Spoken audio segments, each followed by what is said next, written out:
முரளி 80களில் நடிக்கத் தொடங்கி 90களில் தனக்கென தனி ரசிகர் பட்டாளத்தை வைத்திருந்தவர். மீசை அரும்பும் முன் காதல் அரும்பி விடுவதை விரும்பி திளைத்த இளைஞர்களுக்கு இவரது படங்களே மனமகிழ்வையும் காதலில் ஒழுக்கத்தையும் கற்றுக் கொடுத்தது. இன்றைய காலகட்டத்தில் காதல் வந்துவிட்டால் தேகம் உரசுவதே முதல் வேலையாக நினைப்பவர்களுக்கு மத்தியில் தூரத்தில் இருந்து காதலியின் நினைவுகளோடு வாழ்ந்து வரும் அழகான உணர்வுகளை இவரது படங்கள் நமக்கு கொடுத்தது. திரை வாழ்வுக்கும் நிஜ வாழ்வுக்கும் இருக்கும் ஒற்றுமையை முரளி விஷயத்தில் கண்டுபிடிப்பது அரிது. ஏனென்றால் சாந்தமான முகமும் கத்தி பேசவே யோசிக்கும் மனமும் தான் இவரது குணத்தின் அடையாளம்.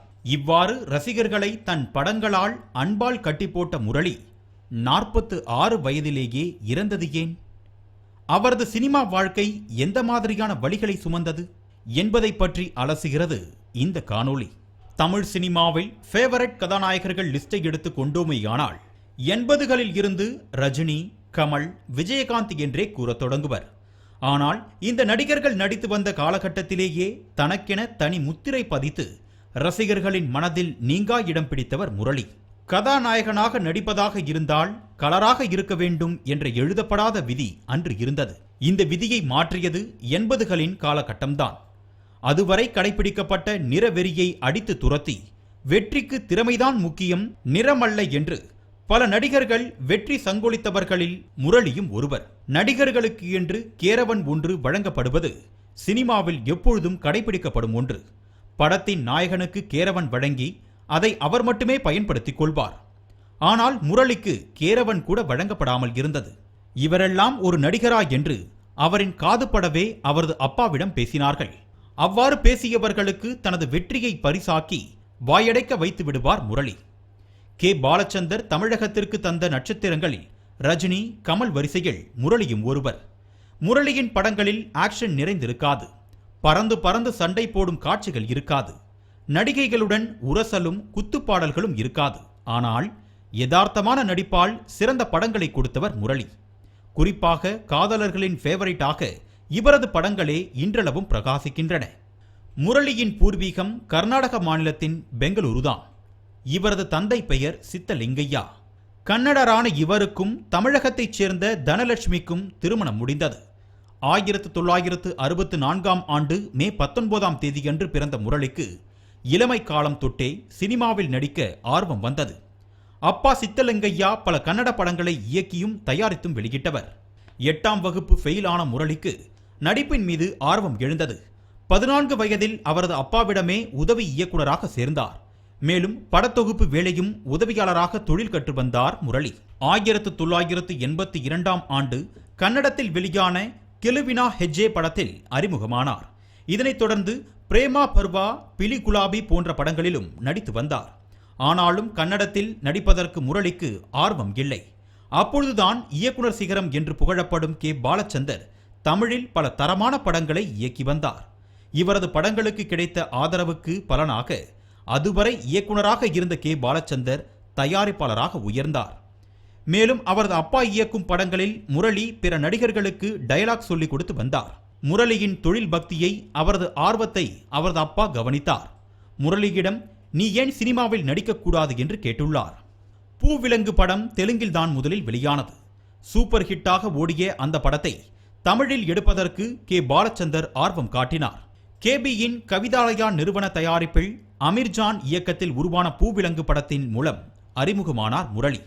முதல் படம் ஓரளவு வெற்றியை கொடுத்திருந்தது. இசைஞானி இளையராஜா மெட்டமைத்த ஆத்தாடி பாவாட காத்தாட என்ற பாடல் ரசிகர்களிடையே நல்ல வரவேற்பை பெற்றது. இந்த பாடல்தான் முரளி என்ற புதுமுகத்தை மக்களிடத்தில் கொண்டு சேர்த்தது. இதனைத் தொடர்ந்து மணிவண்ணன் இயக்கத்தில் இங்கேயும் ஒரு கங்கை என்ற படத்தில் நடித்தார். அதே வருடத்தில் புதியவன் படத்தில் முதல் முறையாக இரட்டை வேடம் ஏற்றார் முரளி. பின்பு 1997இல் வெளியான ரத்னா படம் என்று இந்த 2 படங்களில் மட்டுமே இரட்டை வேடத்தில் நடித்திருக்கிறார் முரளி. புதியவன் உட்பட 1-2 படங்களில் நடித்தாலும் முரளிக்கு சரியான வெற்றியை கொடுக்கவில்லை. முரளிக்கு கமர்ஷியல் படங்களின் மீது ஆர்வம் இல்லை. பெண்மைக்கு முக்கியத்துவம் கொடுக்கும் கருத்துள்ள கதைகளிலேயே நடிக்க ஆர்வம் காட்டினார். 1985ஆம் ஆண்டு மணிரத்னம் இயக்கிய பகல் நிலவு படம் ஓரளவு வெற்றியை கொடுத்தது. சிறந்த இயக்குனராக இன்று உச்சம் தொட்ட மணிரத்னத்தின் முதல் படத்தின் நாயகன் முரளி. இந்த படத்திலும் இளையராஜாவின் கைவண்ணத்தில் உருவான பூமாலையே தோல் சேரவா என்ற பாடல் மூலம் முரளியின் காலடி சினிமாவில் பதிந்து வருகிறது என்பதை உணர்த்தியது. 1987ஆம் ஆண்டு ஒரே வருடத்தில் 8 படங்களும் சேர்த்து 3 வருடங்களில் 15 படங்களில் நடித்தாலும் எந்த படமும் முரளிக்கு நல்ல அடையாளத்தை ஏற்படுத்த தவறிப்போயின. அதே ஆண்டில் திருமண வாழ்க்கையில் அடியெடுத்து வைத்தார் முரளி. முரளி ஷோபா தம்பதிகளுக்கு அதர்வா, ஆகாஷ் என்ற 2 மகன்களும் காவ்யா என்ற மகளும் உள்ளனர். சமீபத்திய படங்களில் வில்லனாகவும் குணச்சித்திர வேடத்தையும் ஏற்று நடிக்கும் டேனியல் பாலாஜி முரளியின் சகோதரராவார். ஆனால் முரளி உயிரோடு இருக்கும் வரையில் இந்த செய்தி வெளியே தெரியாமல் இருந்தது. முரளியின் தந்தைக்கு மொத்தம் 2 மனைவிகள். 2வது மனைவியின் மகன்தான் டேனியல் பாலாஜி. தங்கமணி ரங்கமணி என்ற காமெடி படத்தில் எஸ்பி சேகருடன் நடித்து குறிப்பிட்ட அளவு வெற்றியை சம்பாதித்து வைத்திருந்தார். நடிக்க வந்து 20 படங்களுக்கு பின்னரே முரளிக்கு ரீஎன்ட்ரியாக அமைந்தது புது வசந்தம். இந்த படம் ஒரு புதுமுக இயக்குனரையும் தமிழில் அறிமுகப்படுத்தியது. 90களின் ஃபேவரட் இயக்குனரான விக்ரமனின் முதல் படத்தில் நடிகர் முரளிக்கு முக்கிய கதாபாத்திரம் கிடைத்தது. சினிமாவில் அறிமுகமாகி பெரிய இடத்திற்கு போக வேண்டும் என்பதே படத்தின் கதை. இந்த கதைக்கு ஏற்ப முரளி, விக்ரமன், இசையமைப்பாளர் எஸ். ஏ. ராஜ்குமார் என்று இவர்களுக்கே ஏற்றவாறு கதையும் அமைந்து பிற்காலத்தில் 3 பேருமே பெரிய நிலைமைக்கு வந்துவிட்டனர். இது முதலா வரும் பாட்டு ஒன்று நான் பாடட்டுமா என்று இப்படத்தின் பாடல்கள் அனைத்துமே சூப்பர் ஹிட்டானது. ரஜினி, கமல், விஜயகாந்த் என்ற ஸ்டார்களின் படங்கள் முன்னிலையில் இருந்ததால் முரளியின் படங்கள் எளிதில் ரசிகர்களை அடைய தவறின. ரீஎன்ட்ரியிலும் முரளிக்கு வெற்றி சறுக்குமுகமாகவே இருந்தது. 1994ஆம் ஆண்டில் விஜயகாந்த் நடித்த என்னாசை மச்சான் படத்தில் இன்னொரு கதாநாயகனாக நடித்தார் முரளி. இப்படத்தை ஆர். சுந்தர்ராஜன் இயக்கியிருந்தார். முரளியின் நிலைமையை கண்டு அவருக்கு ஒரு நல்ல வாய்ப்பு ஏற்படுத்தி தர வேண்டும் என்று இப்படத்தில் முரளியை இணைத்தார். முரளிக்கு பெரும்பாலும் இரட்டை கதாநாயகர்கள் அமைந்த படங்களே வெற்றியை கொடுத்திருக்கின்றன. இமேஜை பற்றி கவலைப்படாமல் பிற நடிகர்களுடன் நடித்துக் கொடுப்பவர் முரளி. சிவாஜி, விஜயகாந்த், ராஜ்கிரண், பிரபு, கார்த்திக், சத்யராஜ், பிரபுதேவா, சூர்யா, பார்த்திபன், மம்முட்டி, சரத்குமார் என்று பல முன்னணி நடிகர்களின் படங்களிலும் இணைந்து நடித்திருக்கிறார் முரளி. வெற்றி கொடிகட்டு, அள்ளி தந்த வானம், பாசக்கிளிகள் படங்கள் உட்பட டபுள் ஹீரோ கான்செப்ட் முரளிக்கு நன்றாகவே ஒர்க் அவுட் ஆகியது. காதலை இறுதி வரை சொல்லாத கதாபாத்திரத்திலும் காதலை நினைத்து தோல்வியடைந்து உருகும் கதாபாத்திரத்திலும் தேர்ந்த நடிப்பை வெளிப்படுத்திய முரளிக்கு சொன்னால்தான் காதலா படம் மாபெரும் வெற்றியை கொடுத்தது. காதலை புதிய பாணியில் சொல்லும் சிறந்த இயக்குனர் டி. ராஜேந்தரும் ஒருதலை காதலை பற்றி சொல்வதில் வல்லவர். ரோஜாவிடம் காதலை ஏற்றுக்கொள்ள வற்புறுத்தும் காட்சியில் TR எழுதிய வசனம் பேசி கிளாப்ஸ்களை குவிப்பார் முரளி. லிங்குசாமி இயக்கத்தில் வெளியான ஆனந்தம், KS ரவிக்குமார் இயக்கிய சமுத்திரம் படத்தில் இணை நடிகராக யதார்த்த நடிப்பால் ரசிகர்களின் மனதில் ஆழ பதிந்திருப்பார். சோகமே உருவாக காட்சியளித்த முரளியை கலகலப்பான காமெடி கதாநாயகனாக்கி ரசிகர்களை வயிறு குலுங்க சிரிக்க வைத்த படம் சுந்தரா டிராவல்ஸ். முழுக்க காமெடியாக உருவாக்கப்பட்ட இந்த படத்தில் வடிவேலுவுடன் இவர் அடிக்கும் லூட்டிக்கு அளவே இல்லை எனலாம். டாம் அண்ட் ஜெரி கார்ட்டூனை போல வடிவேலுவை துரத்தி செல்லும் முரளியும் இருவரும் இணைந்து செய்யும் அட்டகாசங்களும் பார்ப்பவர்கள் கண்ணில் கண்ணீர் வரவழைக்கும் அளவுக்கு சிரிப்பை வரவழைத்து ஜாலியாக நடித்திருப்பார் முரளி. காதலும் நகைச்சுவையும் ஒருங்கே வெளிப்படுத்திய முரளி கமர்ஷியலாகவும் முயன்றார். அதர்மம், இரணியன் படங்கள் ஆக்ஷன் வரிசையில் அமைந்தன. அதிலும் இரணியன் படத்தில் ஆத்திரம் பொங்கிய கதாநாயகனாக அற்புதமாக நடித்திருப்பார். முந்தைய காலகட்டத்தில் சாதி கொடுமையால் மக்களுக்கு இழைக்கப்பட்ட அநீதியை பற்றி தோலுரித்து காட்டும் காட்சிகளில் சீரும் சிங்கமாக திமிரியிருப்பார் முரளி. முரளியின் பிற படங்கள் தோல்வி படமாகவே அமைந்தாலும் முரளியை நல்ல நடிகனாகவே மக்கள் கொண்டாடத் தொடங்கினார்கள். மற்ற படங்களில் நடித்தாலும் விக்ரமன் இயக்கத்தில் பூவே உனக்காக என்ற படத்தில் சிறப்பு தோற்றத்தில் ஒரு பாடலுக்கு மட்டும் தோன்றினார். முரளிக்கு கிரிக்கெட் விளையாட்டின் மீது அதிக ஆர்வம் உண்டு. அவர் சிறுவயதில் இருந்தபோது தெருக்களில் நண்பர்களுடன் கிரிக்கெட் ஆடுவார். அருகில் உள்ள குடியிருப்பு வாசிகள் அனைவரும் முரளி உட்பட பலரையும் திட்டி அனுப்பி விடுவார்களாம். ஆனால் திரைப்படத்தில் நடிகராக அறிமுகமான பின்னரும் கூட அதே தெருவில் கிரிக்கெட் விளையாடும் முரளியை அழைத்து அவரை பாராட்டியிருக்கின்றனர். சாதாரண மனிதனை இந்த சமூகம் பார்ப்பதையும் பிரபலமானதும் பார்க்கும் விதத்தையும் மனதில் நினைத்து யூகித்துக் கொண்டார் முரளி. முரளிக்கு அடையாளம் அளிக்கும் படம் என்றாலே இதயம் படம்தான். இளைஞர்கள் பலரும் இதயம் முரளியாகவே அவரவர்களின் காதலை சுமந்து வந்தனர். இன்றைய இளைஞர்களும் சுமந்து வருகின்றனர். காதல் வந்துவிட்டால் காதலை அந்த பெண்ணிடம் கூறுவதில் அனைவருக்குமே அதிக தயக்கம் இருக்கும். காதலை அந்த பெண்ணிடம் சொல்வதில் அதிக பயம் இருக்கும். அந்த பெண்ணிடம் கூறி காதலை அந்த பெண் நிராகரித்து விடுவாளோ என்ற எண்ணத்தால் தான் ஆண்கள் பலரும் மனதிலேயே போட்டு புதைத்திருப்பார்கள். அவ்வாறு மனதுக்குள் புதைத்த காதலை உயிர் கொண்டு எழுப்புவதற்கு முரளி நடித்த படங்களுக்கும் பாடல்களுக்கும் ஒருவித ஆற்றல் உண்டு. பொட்டு வைத்த ஒரு வட்ட நிலா, குளிர் புன்னகையில் என்னை சுட்ட நிலா என்ற பாடல் மூலம் காதலிக்கும் பெண்ணுக்கே தெரியாமல் காதலை கூறும் யுக்தி 90களில் பிறந்தவர்களுக்கே தெரிந்திருக்கும். தேக்கி வைத்த காதல் ஒரு கட்டத்தில் அந்த பெண்ணிடம் வெளிப்படுத்தும் போது அந்த பெண்ணின் நிராகரிப்புக்கு பின் மனம் படும் வேதனைக்கும் இவரது பாடல்களே ஆறுதலாய் அமைந்திருக்கும். இதயமே இதயமே உன் மௌனம் என்னை கொள்ளுதே என்ற பாடலில் வானமும் அழுதிருக்கும். பாடலை பார்க்கும் நம்மையும் அழுதிட வைக்கும். முரளிக்கு சிறுவயது நண்பர்களே இறுதி வரை தொடர்ந்தனர். சினிமாவில் முரளிக்கு நல்ல அங்கீகாரம் கிடைத்த சமயத்திலும் அவரது நண்பர்கள் முரளியை கமெண்ட் செய்தே வருவார்களாம். முரளியின் படங்களில் பெரும்பாலும் சோகமே நிறைந்திருக்கும். இது பற்றி அவரது நண்பர்களே கூறிய கதையும் உண்டு. ஓவரா அழாதடா, நீ நடிச்ச படத்தை பார்க்க நாங்க ஒரு பக்கெட்டை தூக்கிட்டு வர வேண்டியிருக்கு என்று கிண்டலாக பேசுவார்களாம். முரளி தயாரிப்பாளர்களின் செல்ல பிள்ளை எனலாம். சினிமா இன்றைக்கு வர்த்தக ரீதியாக போய்விட்டது. முன்பு இருந்தது போல இன்றைக்கு நன்றி விஸ்வாசம் இதையெல்லாம் ஃபாலோ பண்ணுவதில்லை. சத்யஜோதி தியாகு, சிவசக்தி பாண்டியன், காஜா பாய், ஆர்பி சௌத்ரி போன்றவர்களின் படங்களிலேயே தொடர்ந்து நடித்து வந்தார். இன்றைக்கு பல நடிகர்கள் ஒரு தயாரிப்பாளர் படத்தில் நடித்தால் அடுத்த படத்தில் அதிக சம்பளம் கேட்டு விடுகின்றனர்.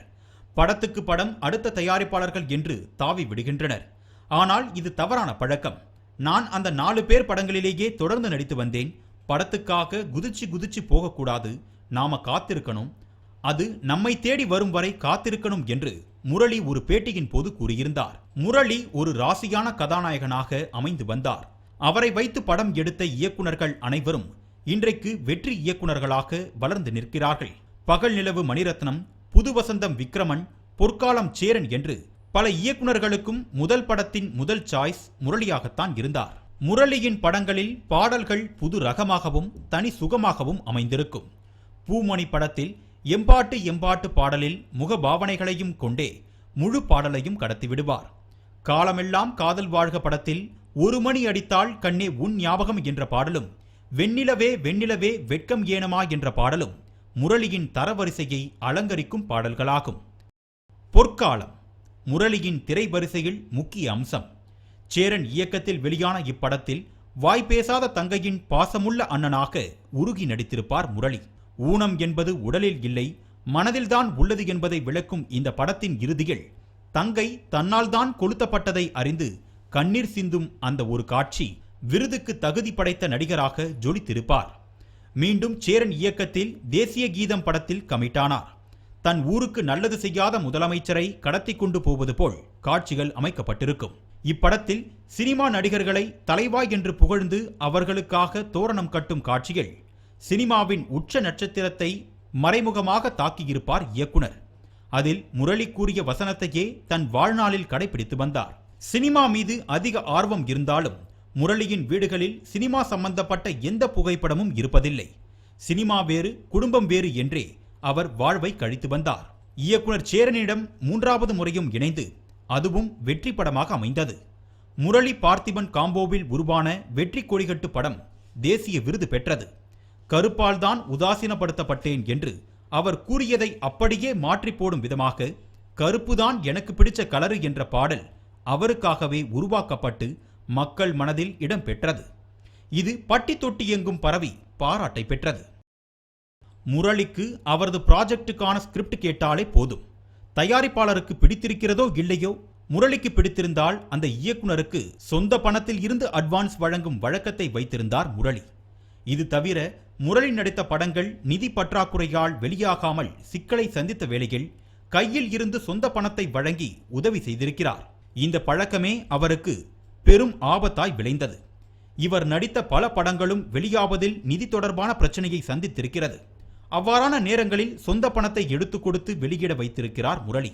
ஆனால் சில படங்கள் தோல்வியையும் தழுவியது. இதனால் முரளிக்கு பல கோடியில் கடனும் ஏற்பட்டது. மேலும் சொந்த படம் எடுத்தும் அது தோல்விக்குள்ளாகி போனது. முரளிக்கு நடிக்கும் ஆர்வத்தை ஊக்குவித்தவர் அவரது அம்மாதான். சினிமாவில் நடிக்க ஆசைப்படுகிறேன் என்று கூறிய முரளிக்கு ஆதரவாக அவரது தந்தையிடம் மகனை வைத்து படம் எடுக்குமாறு கூறினார். கேரவன் கூட எனக்கு சரியாக தரமாட்டார்கள் என்று அவரது அம்மாவிடம் போய் கண்ணீர் விட்டு அழுதிருக்கிறார் முரளி. முரளியின் படங்கள் வெற்றியடைந்தாலும் தோல்வியடைந்தாலும் அவரது அம்மாவின் அன்பு ஒரே மாதிரியான நிலைப்பாட்டையே பெற்றிருந்தது. சோகமான நேரங்களில் பக்கபலமாக நிற்பவர் என் தாய் என்று கூறியிருந்தார் முரளி. ஆனால் முரளியின் கண்முன்பே அவரது அம்மா உயிரிழந்து போனார். 1999 ஆண்டு தீபாவளி பண்டிகை அன்று முரளியின் அக்கா கீழே பட்டாசு வெடித்துக் கொண்டிருந்தார். பட்டாசு வெடிப்பதை பால்கனியில் இருந்து வேடிக்கை பார்த்து கொண்டிருந்தார் அவரது அம்மா. அப்பொழுது முரளியின் அம்மா புடவையில் நெருப்பு பற்றியது. என்ன செய்வது என்று தெரியாமல் பின்னால் செல்வதற்கு பதிலாக முன்னால் வந்து விழுந்து விட்டார். அந்த இடத்திலேயே இறந்து போனார் முரளியின் அம்மா. அம்மாவின் மரணம் முரளியை சோகத்தில் மூழ்கடித்தது. முரளியின் தந்தை கன்னடர் என்றாலும் முரளி தமிழ்நாட்டின் நலனிலேயே அக்கறை கொண்டவர். காவிரி பிரச்சனையின் போது தமிழ் திரையுலகம் நடத்திய போராட்டத்தில் கலந்து கொண்டு தமிழ்நாட்டிற்கு ஆதரவாக உணர்வுகளை பதிவு செய்தார் முரளி. சமுதாய பிரச்சனைகள் குறித்தும் அவரது நண்பர்கள், திரையுலக பிரபலங்கள் உட்பட பலரிடம் விவாதிப்பார். சினிமாவில் இருந்த முரளி திடீரென்று அரசியலிலும் இறங்கினார். முரளியும் அவரது மனைவியும் அதிமுகவில் இணைந்தனர். 2006 ஆண்டு தேர்தல் பிரச்சாரத்தில் சினிமா நட்சத்திரங்களை அள்ளி குவித்து வந்தார் ஜெயலலிதா. செந்தில், விஜயகுமாரை தொடர்ந்து முரளியும் அவரது மனைவி ஷோபாவும் அதிமுகவில் இணைந்து அடையாள அட்டையை ஜெயலலிதாவிடம் இருந்து பெற்றுக்கொண்டார். முரளி நடித்த பல படங்களில் சிறந்த நடிப்பை வெளிப்படுத்தி பல விருதுகளுக்கு தகுதியானவராக இருந்தாலும் கலைமாமணி விருதும் கடல் பூக்கள் என்ற படத்தில் நடித்ததற்காக மட்டும் தமிழக அரசின் சிறந்த நடிகருக்கான விருதும் கிடைத்துள்ளது. காதல் படங்களுக்கு தனி இலக்கணம் வகுத்தவர் முரளி. இவரது படங்கள் பெரும்பாலும் காதலையே உறக்க சொல்லும், காதலையே உருகி சொல்லும். காலமெல்லாம் காதல் வாழ்க, காதலே நிம்மதி, காதலுடன் என்று டைட்டிலில் காதலே முரளிக்கு ஒரு இனிஷியலாக அமைந்திருக்கும். முரளியின் மகன் அதர்வா நடிகனாக ஆசைப்பட்டதை அறிந்ததும் ஆதரவளித்து அவரின் படங்களையும் சேர்த்து கவனித்து வந்தார். நடிக்க வந்த அதர்வாவிடம் முரளி கூறிய அறிவுரைகளில் முக்கியமானது தயாரிப்பாளர்களை மதிக்க வேண்டும் என்பதுதான். அதர்வா அறிமுகமான பானா காத்தாடி படத்தில் ஒரு காட்சியில் மட்டும் தோன்றியிருப்பார். அவரின் இமேஜின் அடையாளமாக விளங்கிய காதலை சொல்லாத மெடிக்கல் காலேஜ் ஸ்டூடெண்டாக தோன்றியிருப்பார். மகன் நடித்த முதல் படமே முரளியின் கடைசி படமாக அமைந்தது திரையுலகில் பெரும் சோகத்தை ஏற்படுத்தியது. முரளியின் 99வது படமும் இறுதி படமும் அதுவே ஆனது. 100வது படத்திற்கு ஒப்பந்தம் போடப்பட்டிருந்தார். ஆனால் அவரது திரைப்பயணம் உட்பட அவரது வாழ்க்கை பயணமும் நின்று போனது. குடும்பத்தினர் மீது அளவற்ற அன்பு வைத்திருந்தவர் முரளி. மகன் அதர்வாவை சினிமா வாரிசாக்கிவிட்டு மகள் காவியாவை மருத்துவராக படிக்க வைத்திருந்தார். காவியாவின் திருமணத்திற்கான நிச்சயதார்த்தம் நடந்து முடிந்து உறவினர்கள் கூட ஊர் திரும்பாமல் இருந்தனர். அந்த சில நாட்களிலேயே திடீரென்று முரளிக்கு நெஞ்சு வலி ஏற்பட்டது. அவரை மருத்துவமனைக்கு கொண்டு செல்லும் வழியிலேயே இறந்துவிட்டார். முரளியின் மரண செய்தி திரையுலகம் உட்பட மக்களையும் அதிர்ச்சியில் ஆழ்த்தியது. ரஜினி உட்பட பலரும் முரளியின் இறுதி ஊர்வலத்தில் கலந்து கொண்டனர். இளமை குறையாத தோற்றத்தில் 46 வயதிலேயே முரளி உயிரிழந்திருக்க வேண்டுமா? கடவுளுக்கு இரக்கம் இல்லையா என்றும் பலரும் அன்பை பொழிந்திருந்தனர். இறந்து போன முரளியை படுக்க வைத்திருப்பது கூட அவர் தூங்குவது போலதான் இருக்கிறது, எழுந்துவிட மாட்டாரா என்று அவரது நண்பர்களும் குடும்பத்தினரும் உட்பட பல கலைஞர்களும் கண்ணீர் விட்டு அழுதனர். கடைசி வரை காதலை சொல்லாதவர் என்ற அடையாளம் முரளிக்கு உண்டு. எந்த சூழ்நிலையிலும் சிரித்த முகத்தோடு தன்மையாகவும் மென்மையாகவும் பேசும் முரளி இருக்கும் வரையிலும் பிறருக்கு கொடுத்து உதவி செய்திருக்கிறார். இப்படிப்பட்ட நல்லவரை தேடி கடைசி காலத்தில் காலன் தேடி வந்தும் எதிர்த்து பேசாமல் உயிரையே வழங்கிவிட்டதாகவே நினைக்க தோன்றுகிறது. இதயம் படத்தின் கிளைமேக்ஸ் காட்சியில் கதாநாயகி தண்ணீர் பாட்டிலில் கண்ணீர் துளி ஒன்றை மட்டும் இட்டு முரளியிடம் தருவார். மனதை பிழியும் இந்த காட்சியைப் போல ரசிகர்களின் அன்பை சம்பாதித்த முரளி ரசிகர்களின் கண்ணீர் துளிகளை சுமந்து இயற்கையோடு கலந்துவிட்டார். 46 வயதிலேயே இன்னுயிரை துறந்த முரளியை தமிழ் சினிமா என்றும் மறவாது. சினிமா மீது முரளி வைத்த காதல், முரளி மீது ரசிகர்கள் வைத்த காதல் என்று காலமெல்லாம் காதல் வாழும். இதயம் முரளியின் புகழும் நீளும்.